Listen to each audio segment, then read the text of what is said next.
1. My mom's dad was a disgusting human being, and I had virtually no contact with him over my lifetime. I met him once as a newborn, and then again when I was around 12.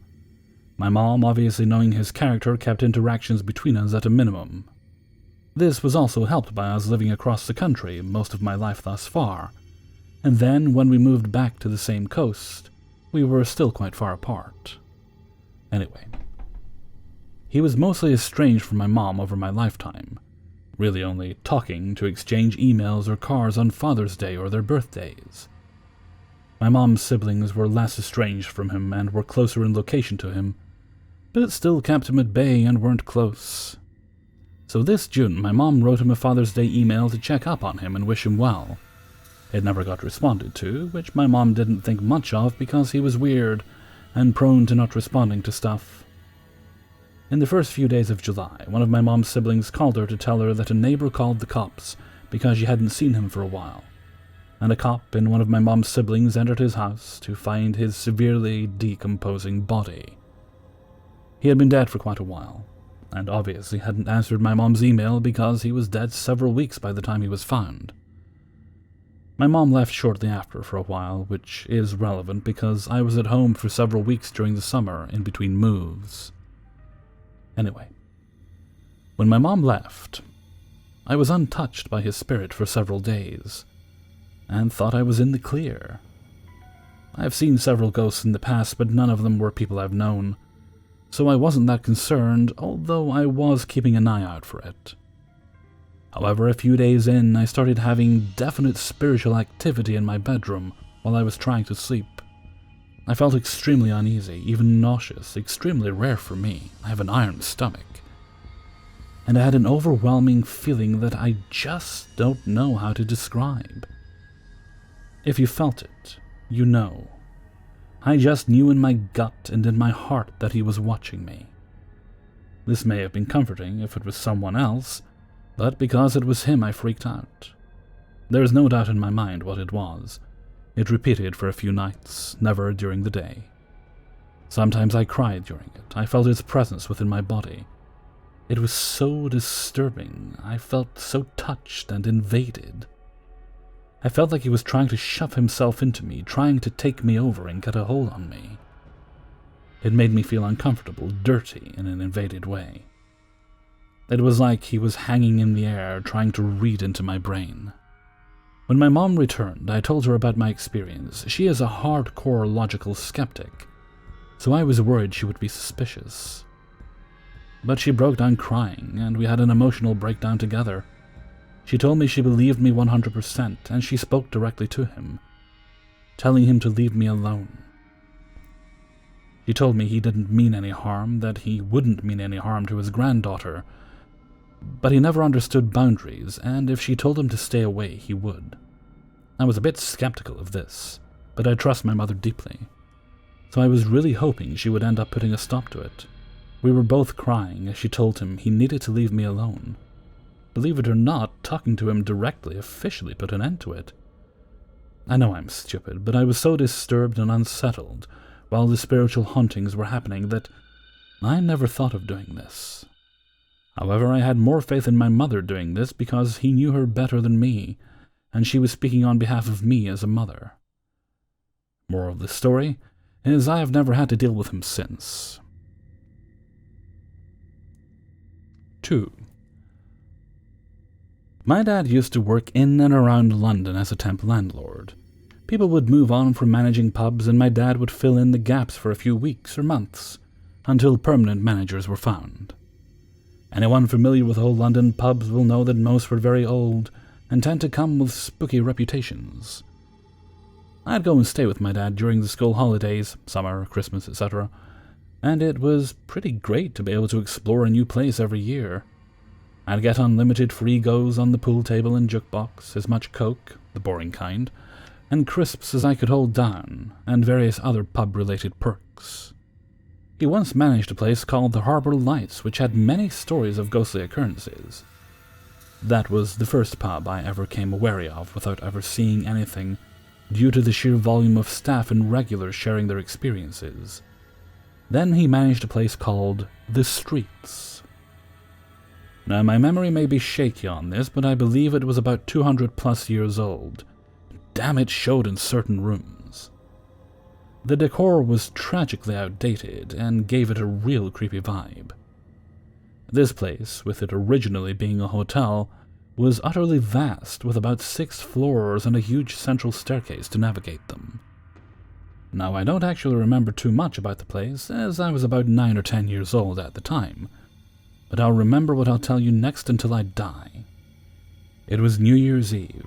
My dad was going to be working that night, which was fine, as his girlfriend Michelle, who I got on fairly well with, was going to stay upstairs with me until he finished. Then, about 8 p.m., that all changed. 2 of our younger bar staff had done what younger bar staff are prone to do on fun nights like New Year's Eve and called in sick, leaving my dad with little option but to ask Michelle to help him fill the gaps on what was the pub's busiest night of the year. The second I heard this, I was terrified. As I said, this place was creepier than a Jimmy Savile smile, and I had no intention of staying on the first floor alone for most of the night, but they persuaded me with their sheer desperation. They put me to bed in the room I'd be staying in, with the door open and a lamplight on right next to my bed. The second I heard them descend the stairs, a cold dread washed over me. I was only a child and was genuinely terrified about sleeping alone in this huge old place. The only thing that could keep me sane was to read a comic while sat up in bed. I remember my head starting to dip forward every few seconds, as you do when you're nodding off to sleep, when it happened. Whack! Something had hit the pages right in the middle of my comic while I was holding it, and it fell straight into my lap. Almost at the same time I heard directly in my ear what I can only describe as a stereotypical demonic laughing, like something out of a movie. I was nodding off when the noise of my comic being struck happened, but I was 100% awake when I heard that laughing in my ear. I bolted out of the room, ran down the stairs, and straight into the packed bar in only a t-shirt and my underpants. I still remember the faces of my dad, Michelle, when they noticed me, and the smiles of nearby revelers turning into concern when they saw the state of distress I was in. I was so inconsolable that my dad left his duties and stayed with me until I was asleep. I honestly believe this was me being trolled by whatever mischievous and evil entities that may still reside there. 3. This tale took place right after I graduated college, and was renting a crappy, very old house with a roomie, Em, and her cat. The cat was a tabby named Ollie, and at best he was constantly annoyed. Like most girls with a new space, Em was pretty excited about decorating. I was not as excited, and being a more submissive type, I let Em do whatever she wanted with our walls and floors. Since we were both art students, we framed and hung some of our work downstairs. That lasted until the first party, because you can't have nice things in drunk college kids, it doesn't work. I should know, I personally ruined a bathroom. Anyway, Em tried her best to make our bathroom look nice. We both agreed the bathroom was nice, but felt... not welcoming. Like no matter what we put up, the room was uncomfortable. No matter what you were doing there, you felt like someone was watching you, and you left as quickly as you could. We put in curtains, a blanket, and still felt like someone was watching. We put locks on the door, added some nice bath mats, put more lights up, put up pictures and cling decals. None of it worked. And no matter how many candles or plug-ins or air fresheners we used, I could always smell gin. The juniper-infused kind of gin. Em couldn't smell it, but she was on a mission to make that room hospitable. Our wall decorations in that room would never stay up. We tried every method possible without damaging the walls. Our new lights would pop overnight, leaving glass in the bath mats. We had the electrical checked several times, but got no explanation as to why every bulb except the ceiling fixture, which was original to the house, why this only happened in the bathroom. Why every decoration was somehow removed by morning. Why it smelled overwhelmingly of juniper when both of us absolutely hated the scent. Ollie the cat was a normal cat before he and Em moved in. At M's last apartment, I'd play with Ollie and have to shoo him off of any project I was working on. But when we moved, he was different. I blamed it on him being moved into his new environment, but he never got better. He would stay in M's room, refuse to play or be petted. He was no longer interested in jumping on my papers. The cat was terrified. In particular, he was terrified of that bathroom. That stupid, juniper-smelling bathroom. Then one day, M told me that Ollie had a new behavior. He watched my door all night long, every night. No matter if my door was open or closed, he watched, and he watched intently. He was tracking something. We called an exterminator. Guy couldn't find one spider or any trace of any kind of vermin. Of course, we had him put traps in the basement and spray just for good measure. One night, I was alone in the house, and it clicked. Ollie, this smell. Why some decor was carefully removed and others trashed. I felt stupid. The house was over 100 years old. We had a spirit in our restroom. You see, gin used to be a very popular drink, especially for women. In days before safe procedures, it was called Mother's Ruin. I gathered my courage and sat just outside the bathroom. Ollie hid under M's bed and began crying. I concentrated, and a picture began to form. She was very willowy. She liked blues and whites. She had dark hair that she kept done up and always topped with a hat. She had a secret lover. He left her, but not before giving her something that would ruin her. She was desperate, young, and unmarried. She lay down in the tub and started to drink. She rid herself of the unwanted burden, but in doing so bled to death quietly in that tub. She was interested in me because I knew she was there in that house with us. That bathroom was her mausoleum, and she wanted it pristine. She didn't like the modern lights, decorations, or air fresheners. She would stand in my doorway at night, frantically trying to get my attention. She wanted someone to acknowledge her, so I made compromises with her.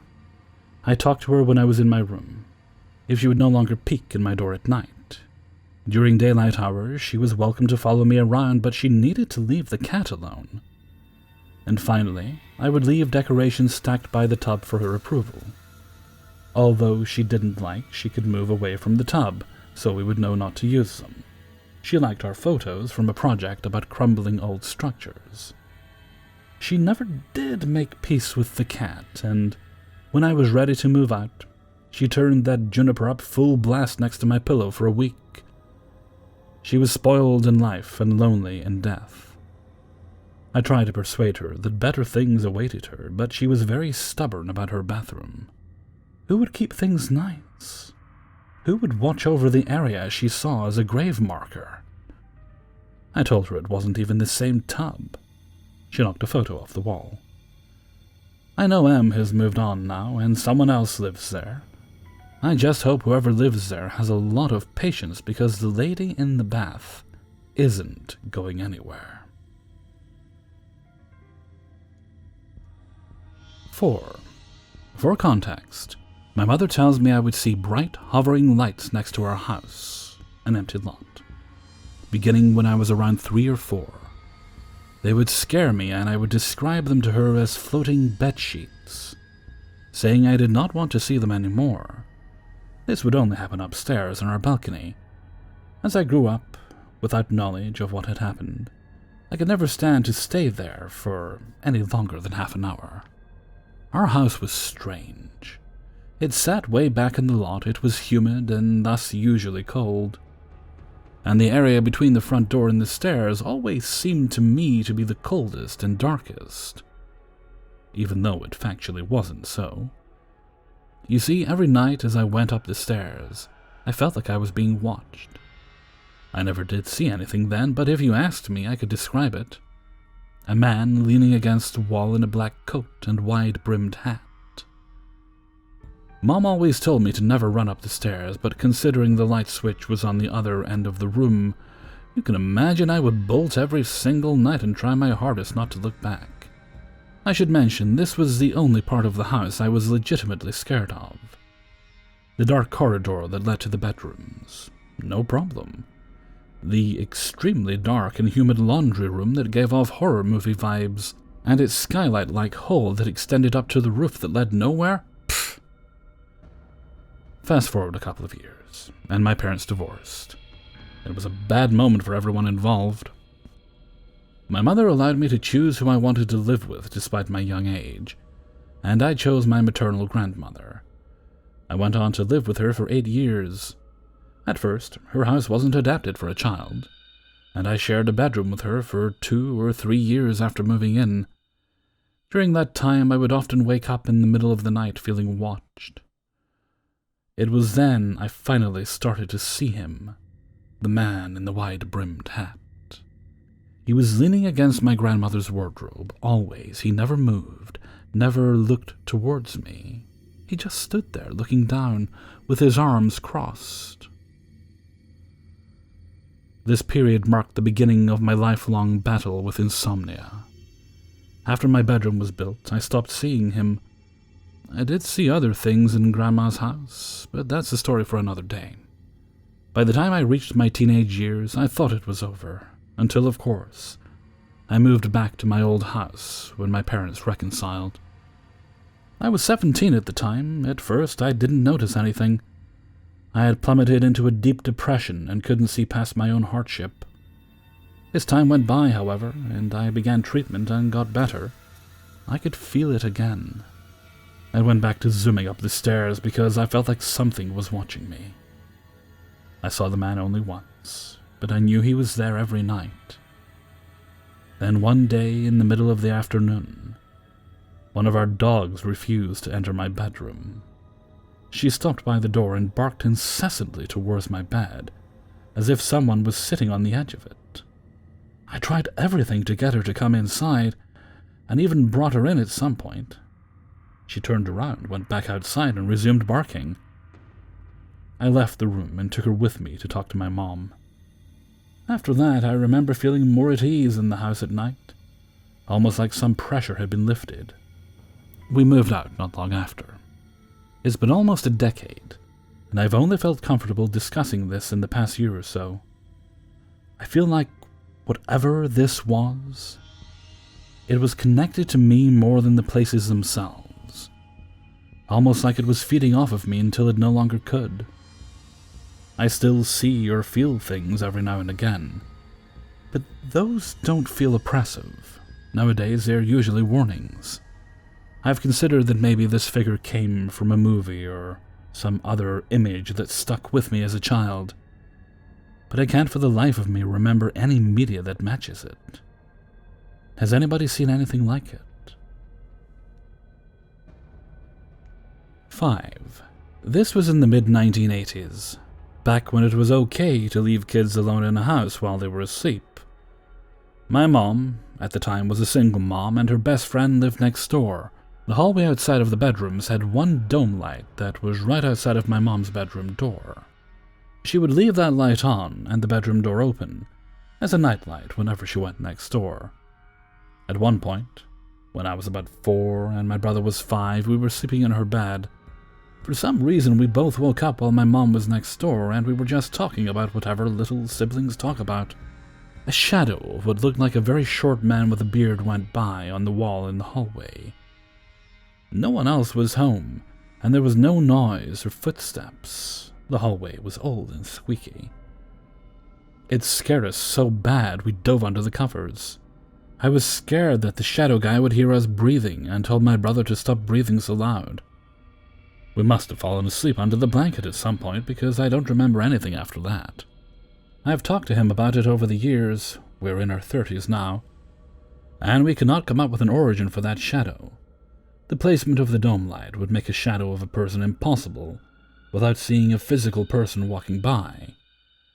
We know Mom was next door because the houses were so close that when the windows were open, we could hear them talking and laughing.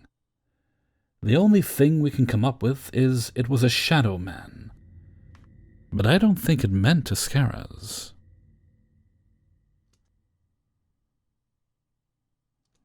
Hey everybody, Hellfreezer here, and thank you very much for listening to 5 True Paranormal Stories, episode 210. And thank you very much to everybody who allowed me to use and sent in stories for use in this video. If you have a story yourself you'd like to send in, then please do send it along to kingofthecities@gmail.com. That's kingofthecities@gmail.com. And that can be found in the description of pretty much every video. Back recording while streaming this week, that's got to be a good sign. Also had annoying people partying fairly nearby. It was almost 1 in the morning, so we're past the time when you can really be making a lot of noise outside, out of respect to your neighbours, legally. And, pandemic, virus, spreading it around. Wankers. Okay, that's enough grumbling from me. I'm going to head off for now. So until next time, thank you very much for listening, and take very good care of yourselves.